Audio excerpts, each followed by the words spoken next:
every decision, whether it's B2B, B2C, you're buying insurance, you're buying software, whatever it is you're buying, emotion leads that decision. And what that led me to do is essentially create a framework that helps me uncover why people buy from my clients and translate that into high converting funnels.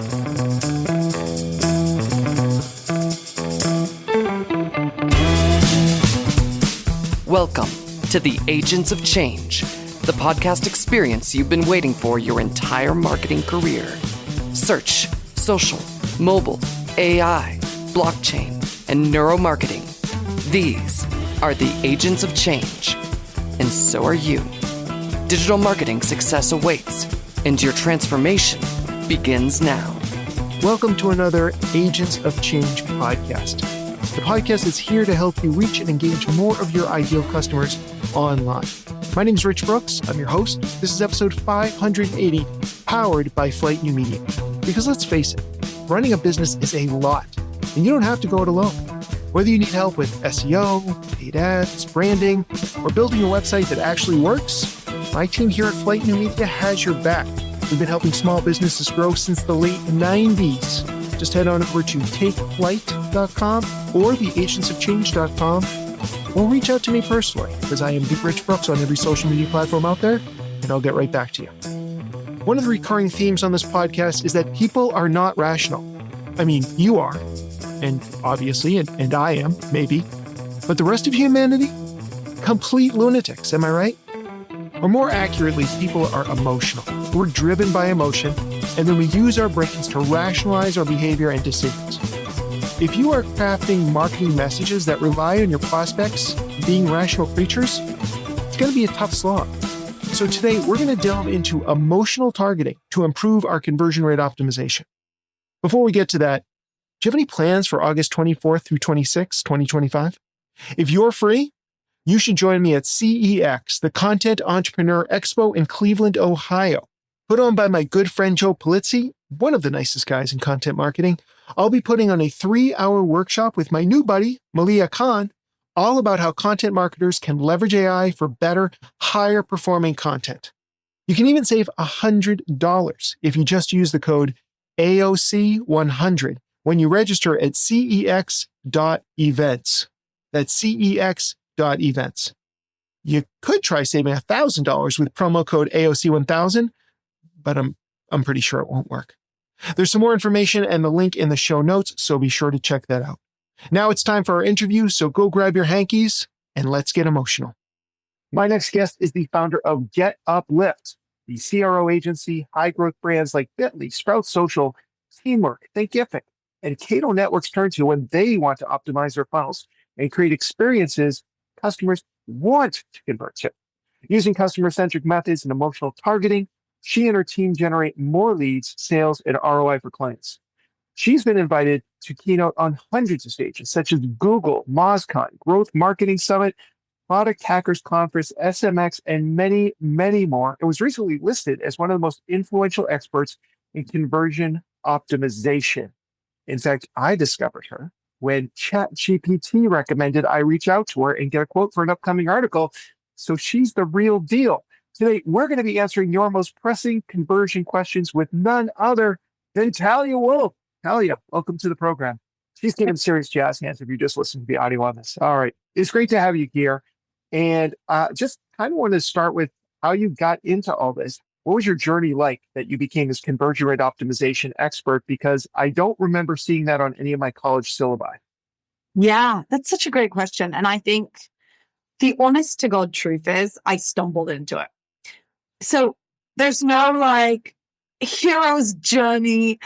I am an optimizer with everything in life. And I was working at a social media agency back in the day when we all were kind of reporting on likes and comments. And that was, the big thing.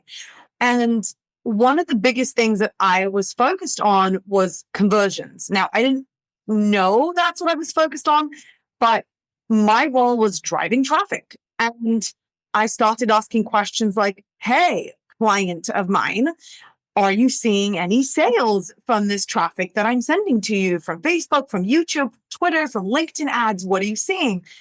And they'd say, most of them would say, I don't know. We don't have Google Analytics. What's Google Analytics? This is so long ago. But the ones that were tracking it would have responses. Well, I would go in and kind of, I don't know, shimmy rig the thing and try and figure it out. And then I just started changing things. And at first it was just like, okay, let me change this headline. Let me change this image. Let me see what happens if I do this to the landing page. And someone on my team said, you know what you're doing is called conversion rate optimization. I said, huh? What's that? Fancy. Sounds cool.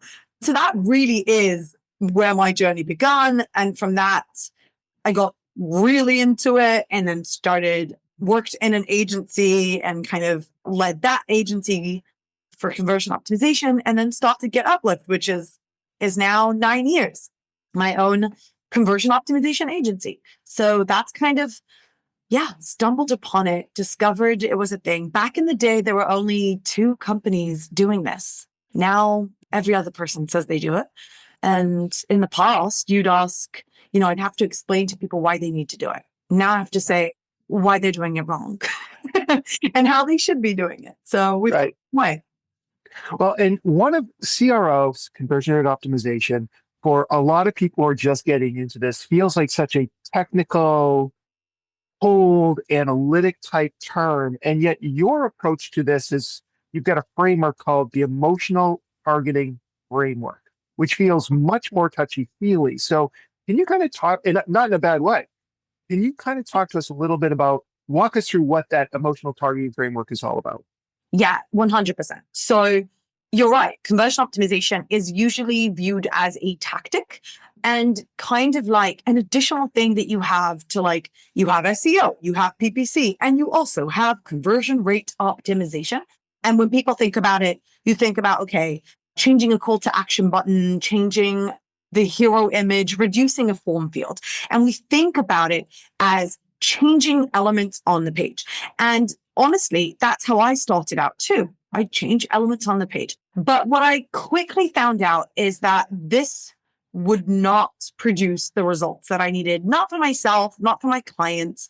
And if I wanted to generate real growth for my clients, I had to understand why people buy from them. Because if I could understand why people buy, then I can tap into that. So I went back to my bat cave and I started doing some research. And I understood something that neuroscientists, psychologists, and let's face it, the biggest brands in the world know and have known for hundreds of years, is that every single decision in life is based on emotion. Every decision, whether it's B2B, B2C, you're buying insurance, you're buying software, whatever it is you're buying, emotion leads that decision. And what that led me to do is essentially create a framework that helps me uncover why people buy from my clients and translate that into high converting funnels. And really what it's based on is if I can understand why people buy, the real why, beyond features, pricing, and the generic stuff, then I can really look at a page and say, what's not working? Is my story not resonating? Are the words that I'm using, are they not connecting? Are the testimonials incorrect?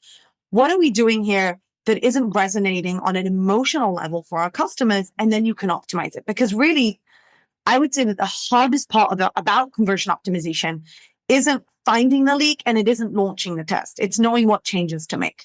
So the emotional targeting framework is really built around identifying what the problem really is, not where it is, but understanding why people aren't converting and then being able to make the right changes. So as the son of a psychologist and as somebody who thought he was going to become a psychologist when he went to college for the first time, I totally agree and gel with everything that you're saying. And I'm sure that a lot of people listening are feeling the same way. But then it becomes the question, when it was just tactics, I could just switch out my hero image, headline, whatever. I knew how to do that. Now I need to understand why people buy from me. And that's a lot messier because people's emotions and brains are a lot messier. So can you kind of walk us through a little bit of your process when you're working with a client to really understand and uncover that why people buy from your clients? Yeah. And I think I'll take a step back and I'll explain why I think, because I'm going to get into it and it's going to be a lot harder than what anyone's doing right now. And I just want to explain why this is so important, because the world right now is very noisy. We have hundreds of competitors, whether they're direct or indirect. And right now, what's happening is everyone looks and sounds the same. And I think AI is making it even worse because everyone just looks the same and is using GPT or whatever tool they're using to create copy, to create content, and everyone just sounds and looks the same. When you use emotional targeting, you are able to own the market. You stand out and you're able to clearly show your prospects that you built a product for them, that you understand them, and that you are the best solution for them. So while this process is a lot harder, it just really is. It's not a hack. It's not a tactic. When you do it right, it's something that you'll be able to use for years to come, and you'll be able to really stand out. So now that I've said that, I'll say the process is really 3 steps. Step number 1 is research, which I'll get into in a minute. Step number 2 is an emotional targeting audit. And step number 3 is testing, running meaningful tests. The research part is where we need to take a step back and get to know our customers beyond behavioral data. If I ask you today, who's your client, who's your customers, most of us can say their age, geographical location, their job title, their gender, their browsers that they're using, the devices. We're very focused on data-driven marketing and data points. We're not seeing the human behind the screen. So with this research, your goal is to understand what are their biggest pains, what are their desired outcomes, how do they want to feel after finding a solution, and really get to know them better through surveys, interviews, from user testing, from review mining, social listening, which we can get into specifically in a minute. Step number 2, once you have all these insights and you've uncovered the real motivators, then it's so much easier to go to your best funnel and audit it strategically. So when people think about a zero audit, we think about checking if you have a CTA above the fold, you're not using too many colors, you don't have a carousel. When I talk about a zero audit, I'm thinking about it strategically. You're asking a set of predefined questions to see if the words, the messaging, the design, the UX are all resonating and helping people clearly see that this product was built for them, that it is better than others, and that they should buy into it, and really clearly see why they should care about it. And once you've done that, then you start running meaningful experiments. So instead of changing elements on the page, you'll run an experiment that maybe looks into people coming to our website do not clearly see this is for them. So I'm going to dedicate an A/B test now to clarify throughout the whole page that this was built for the kind of work my prospect does. And it's a different kind of test than saying, well, our conversions are down on the homepage. What changes can I make? And kind of guesstimating your way through it versus coming at it from a problem statement where I know this is the problem. Now, what are the different elements I can change to fix that problem? Does that make sense? It does, but do you have a recent example that you've gone through just so we can kind of anchor it down? So that's how I learn better. So Yeah, of course. Asking for me, asking for a friend. Of course. So let's take a look at a project management solution. We've run dozens of tests for them. We've done A/B testing on their pricing page, on their homepage, landing pages, comparison pages, and even their menu and navigation. One of the things that we clearly saw is that their ideal customers are agencies and any type of team that does client work. So if you work in a law firm, if you're a creative team, if you do marketing, any type of agency or anyone who's client facing should be using this product. Can other people use it? 100%. But when you look at product management solutions, they're all pretty much the same. They have the same features, they have the same technology, and you could switch out their logos and not know which one is ClickUp, which one is Monday, which one is Asana. Let's be honest. So one of the things that we did with our client is we went all in on the messaging and design and experience of client work, of delivering great client work.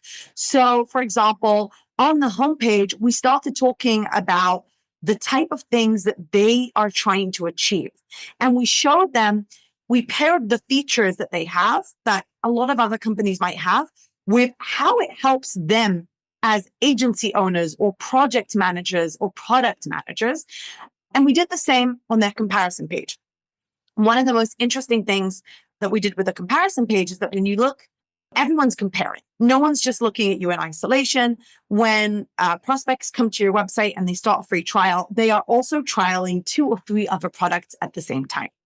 And we did a lot of research into their competitors. And usually when you look at a comparison page, it kind of says something very generic like, why choose this company over this company? Here's a table with all our features and pricing and, sign up now.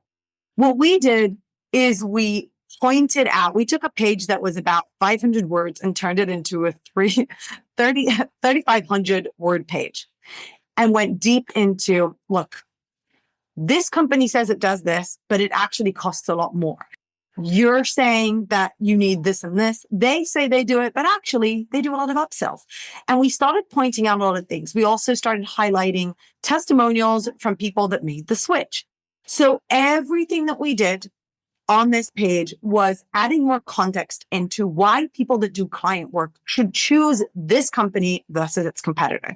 And what was really interesting to see is that we got a 54% uplift in organic conversions from the organic channel, from ICPs, from their ideal customer profiles, by adding more copy, by making it about them, by adding visuals and testimonials, and just making the whole experience about client work. And just to add one more example, one of the most interesting tests that we ran for them was on the menu and navigation of the website. When you go to a B2B company, you're used to seeing the same thing, right? Like it's pricing, features, product tour, sign up, or get a demo. We decided to go all in on the client work idea and their customers. And we basically personalized the whole thing to client facing teams. So when you went into features, you'd see features that help you get client work done. The types of client work, the client facing teams that use this company. Here are the testimonials that you should be reading, the use cases that you should be using. Compare us to what we actively said, look, here are the comparison pages. We know you're comparing. So everything we did within the menu was about them. And that got us a huge increase too in conversions and also ideal customer profile. Signups. So just quite a long story, but very interesting in terms of pinpointing that. No, great examples. And that definitely helps me understand. Of course, in my own brain, I'm thinking about our own website and all the things that we can be doing as a client-facing company. Now, that sounds like the research. Is that also the emotional targeting audit that you often do? What does that look like? So the emotional targeting audit is based on the research that we've done. The research that we'll do is look at social listening. So just listening to the conversations on Reddit, on LinkedIn, Quora, Facebook groups. We're in there reading through conversations that people are having. We're doing review mining to see what people are saying about our client and their competitors. We're doing surveys on the website for visitors and to existing customers to really identify the real reason they buy. And we're also doing interviews. Once we've done all that research, we have a lot of insights, and most of the insights are down to the top 3 pains that lead people to our website, the top 3 desired outcomes, the emotional outcomes. So how do people want to feel after finding a solution? And the obstacles and concerns that people have before signing up, the things that are stopping them from converting. Once we're armed with those insights, we then audit the website. So yes, we look at UX and we look at heuristics and we look at fonts and design, but we're also looking at messaging. And it's a lot easier with this audit to see what makes no sense. Oh, I'm using completely wrong stories. I'm highlighting features they don't care about, or I haven't paired the result, the emotional result people are going to get from this feature. or I'm speaking to the CMO when I should actually be speaking to the general manager, or I'm using quotes that are too general and they're not actually solving people's problems. So the emotional targeting audit helps you identify where the problems are. And the next step in emotional testing and meaningful testing is trying to solve those problems. Okay. Makes a lot of sense. And then ultimately you mentioned testing. So testing does feel more of the clinical side of things. Is it just literally testing like normally would be? Is there anything specific from the emotional targeting framework that you look at differently when it comes to the testing? Yeah. So we all talking about A/B testing, but I do want to say that when it comes to conversion optimization isn't just A/B testing. There's a lot of things you can do. If you don't have a lot of traffic, if you don't have enough conversions per month, you can still optimize your website. But when we're talking about experimentation and A/B testing, we are huge advocates for running meaningful tests. So again, not button color testing, but more, okay, we believe that people are highly motivated by how they want their manager to think about them. So we know that people that buy this product will help get a sense of confidence, and they'll be able to promote themselves, and maybe they'll get that promotion that they want. So the test that we will run will be based on that. We will change multiple things on the website from within that angle to see if that has an impact on conversion. So it's an emotion-based test. More examples are the before and after. What works more when you talk about their pains or when you talk about their desired outcomes? Or what works more when you talk about the product itself or when you talk about the customers and who they are? So we try different approaches that have a strategic standpoint from them. And the reason we do that is because when you run A/B tests that are based on elements, if it doesn't increase conversions, you're kind of stuck. And to be honest, even if it does increase conversions, you're also stuck, because what are you going to do with the fact that a brighter shade of orange increased conversions? But if you run an emotion-based test, if you run a strategic test and it doesn't increase conversions, you've learned something. Okay, this type of wording doesn't work, but we still know that this matters to people. So what are other ways we can do it? You're always learning from your tests. And you can also, if it does increase conversions, speak to everyone on marketing and say, look, here's what we found. Here's the research. Start implementing this in everything that you do, in your emails, in your ads, in your landing pages. You can talk to sales and tell them, look, we know this is what they care about. So when you get on a demo call, make sure you mention this. So strategic testing in the emotional targeting approach just gives you a lot more to work with than just, it lost. Okay, on to the next thing. That's a great answer. And I'm also glad you brought up sometimes you just don't have that traffic, because I was wondering, you work with a lot of bigger companies. And whenever I hear words like social listening, I always kind of like flinch a little bit, because for many small businesses, there isn't enough data out there. Nobody's talking about them in any kind of scale. So are there different approaches that small to medium-sized businesses might take versus large enterprise businesses that are obviously generating a lot of buzz online? Of course, I would say that social listening and review mining are for that. So if you don't have a lot of clients and customers, social listening and review mining doesn't require you to have any of that. Yes, surveys, interviews, you need a pool of great customers or visitors coming to your website. But review mining or social listening, all it does is require you to go into the places where your customers or your should-be customers are already on and having these conversations. So let's think about Reddit, okay?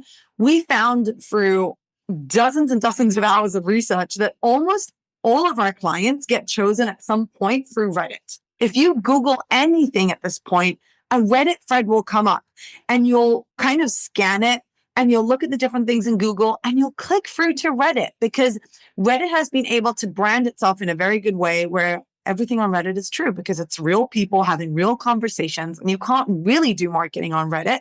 They're true opinions, I would say. I want to make sure that we don't say that. Yes, of course. True opinion. I see a lot of crazy stuff that goes on. 100%. What I mean is it's being branded, and you're absolutely right, positioned as these comments and these threads are things that I can trust because it's real users. If I go to the company's website, they're just going to tell me what I want to hear. But if I go to Reddit, I'm going to find out the real truth. Right. So your customers, your prospects are on Reddit, and you should be Googling that stuff. You should be in Reddit looking for your brand name, for your competitor's name, for your industry. You should be combing through those conversations. And you can also do that on Amazon. If you think about Amazon books, okay? One of the best things I learned from Joanna Weave, who is the OG conversion copywriter, is think about the books that try to solve what you do. Just you have an accounting software, Accounting for Dummies is a book. If you go and look for those types of books and just download all the reviews that they got. Now, today you can use ChatGPT to segment all the answers and see what's positive. What are they complaining about? What don't they like? What were they missing in the book? What are the things that they absolutely loved? These are your prospects that could be using your product that are in there telling you exactly what they think. And you could be using all of that to optimize your funnel. So review mining and social listening to me is absolute key for anyone that doesn't have a lot of clients, a lot of customers, a lot of time or buy-in to do user interviews, for example. That is a brilliant use case, and I definitely am going to figure out how to take advantage of that. This is fresh in my mind just because right before our call, I got off a call with a client during the kickoff, and they have a sales process, a sales cycle that can take years in some cases to get started. I'm wondering if a long sales cycle versus a short sales cycle, those impulse buys, if that changes your approach at all. It changes the approach of what we're trying to achieve with our experimentation. So most of our clients are B2B companies, software that take anywhere between 6 months and a few years to get to a real conversion. And sometimes that's hard to track. They see one thing and then they come back 6 months later, and then someone sends them an email a year later. The way we approach it is the same way. First, we want to figure out what they care about. And if we know that this is a long cycle, then we want to make sure that when they do show up on our website, in our emails, in our webinars, downloading a white paper, every single piece of content that we create is for them. It solves a specific pain for them. It makes it about them. It really shows them the value that they can get. And in this case, we just wouldn't push for a conversion. We'd push for something else, or we just say, okay, they have the content. That's good enough for us. So it doesn't really change the approach. It just changes how we measure conversions and success. Makes a lot of sense. Obviously, you've been doing this for years, but if somebody's listening right now and they're feeling inspired by everything you shared, what's one thing that you would recommend that a listener could do today to kind of get them started on improving their CRO using the emotional targeting framework? I would say social listening. That would be the number one thing I would do. I think it is eye-opening.